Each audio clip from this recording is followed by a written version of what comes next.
Pendant des décennies, le Groenland a été considéré comme un simple théâtre secondaire de la politique internationale. Mais c'est précisément cette négligence qui pourrait aujourd'hui coûter très cher à l'Europe. Car l'avidité de Donald Trump pour le Groenland est en train de faire vaciller quelque chose qui semblait jusqu'ici intouchable: l'OTAN elle-même.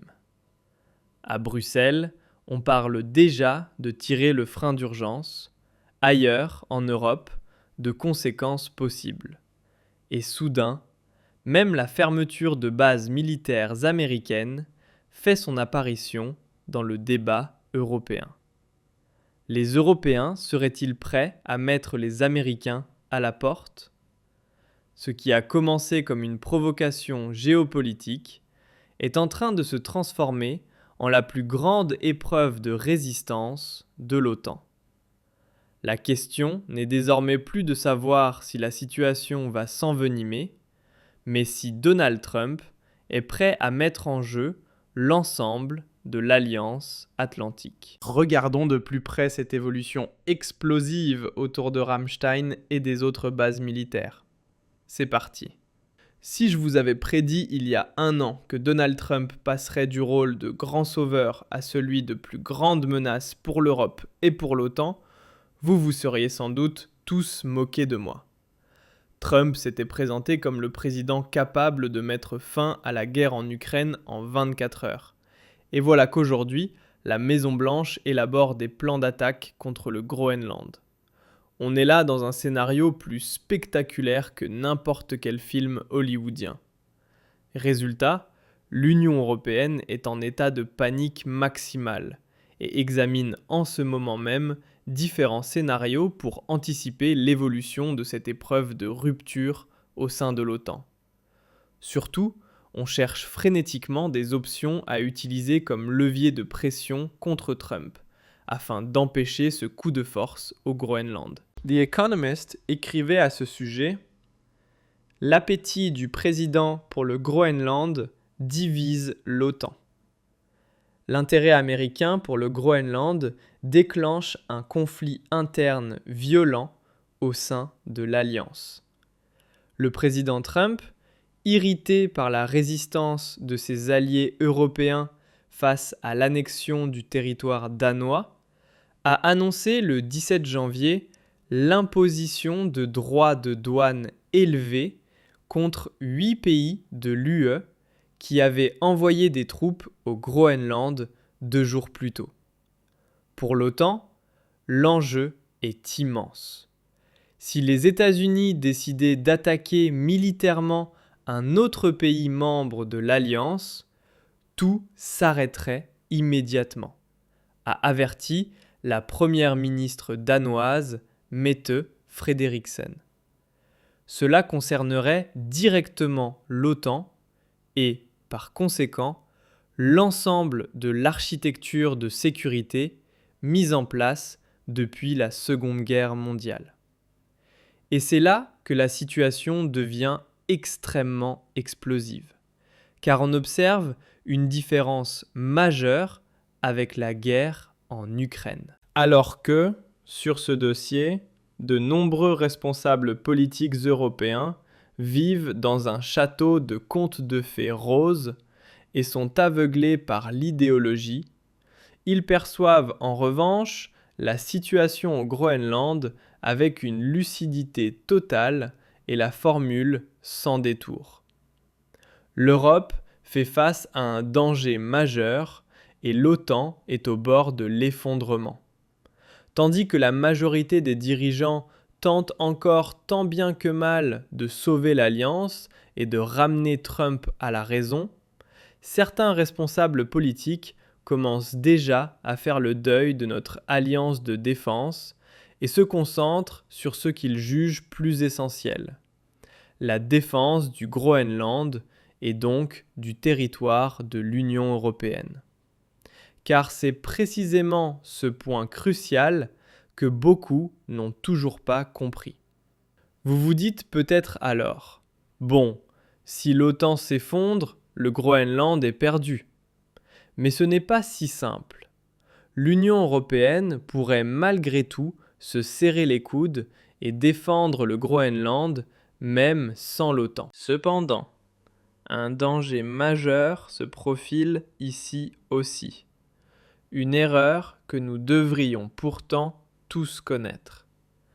Il suffit de penser à la catastrophe qu'est un conflit sur 2 fronts. Mais nous y reviendrons en détail dans un instant. Commençons par examiner un scénario crucial que beaucoup ignorent actuellement. Imaginez un instant qu'un affrontement armé éclate réellement entre l'Amérique et l'Europe au Groenland. Que deviendrait alors l'ensemble des bases militaires américaines en Europe? Que se passerait-il, par exemple, avec la base américaine mondialement connue de Ramstein? Le journal poursuit en écrivant: une question centrale serait celle de l'avenir des forces armées américaines et de leurs bases sur le continent européen. Certains États de l'UE plaideraient pour leur maintien, indépendamment de toute escapade arctique, en tant que filet de sécurité. D'autres, en revanche, pourraient utiliser la menace de fermeture de ces bases comme moyen de pression à l'égard des Américains. Il serait extrêmement difficile pour les États-Unis de projeter leur puissance militaire en Afrique et au Moyen-Orient sans accès à des bases européennes comme Ramstein. Qui peut arrêter Trump? Le conflit autour de l'annexion du Groenland exigé par Trump devrait devenir le thème officieux numéro 1. Des dirigeants européens de premier plan, dont le chancelier Marz, espèrent profiter de la foule des puissants pour mener des discussions confidentielles en marge du forum afin de désamorcer la crise du Groenland et des droits de douane. Enfin, Marz a récemment souligné, avec une prudence diplomatique assumée, que l'Europe disposait d'un certain arsenal d'instruments qu'elle ne souhaitait pas utiliser, mais qu'elle utiliserait si elle y était contrainte, tout en se disant confiant dans la possibilité de parvenir à une solution commune. Et c'est précisément ici que nous devrions tous tendre l'oreille. De quels instruments parle exactement Marz? S'agit-il d'une menace à peine voilée à l'encontre de Trump? En réalité, il a fait passer 3 messages en même temps. L'Europe n'est pas impuissante, l'Europe ne veut pas d'escalade, mais elle est prête à aller jusque-là si nécessaire.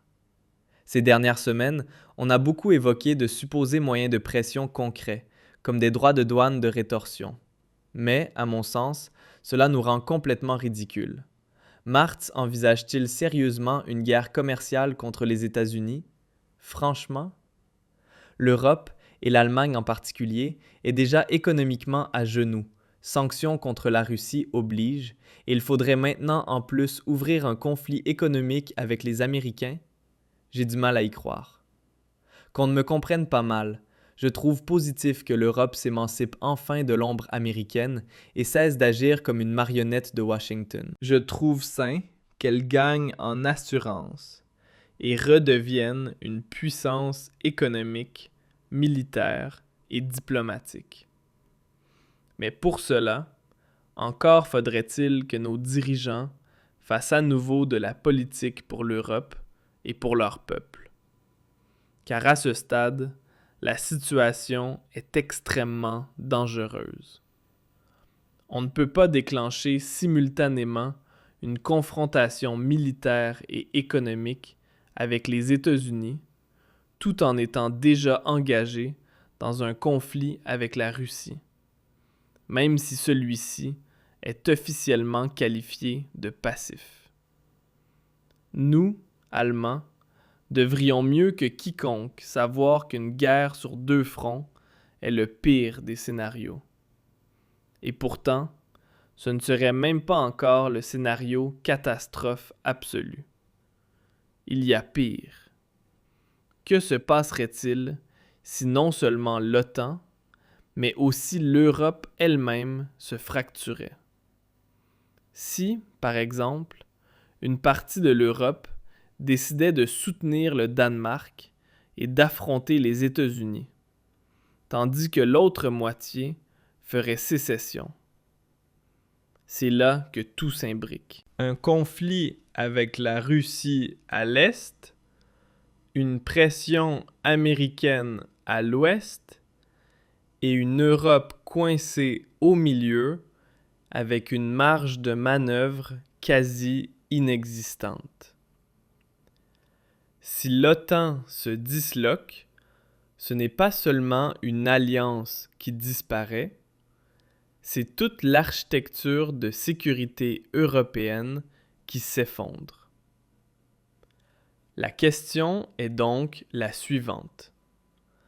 L'Europe doit-elle aller jusqu'au bout, même si l'OTAN venait à se briser, ou serait-ce une erreur fatale? Dites-le moi dans les commentaires et n'hésitez pas à laisser un like si vous souhaitez voir davantage d'analyses de ce genre.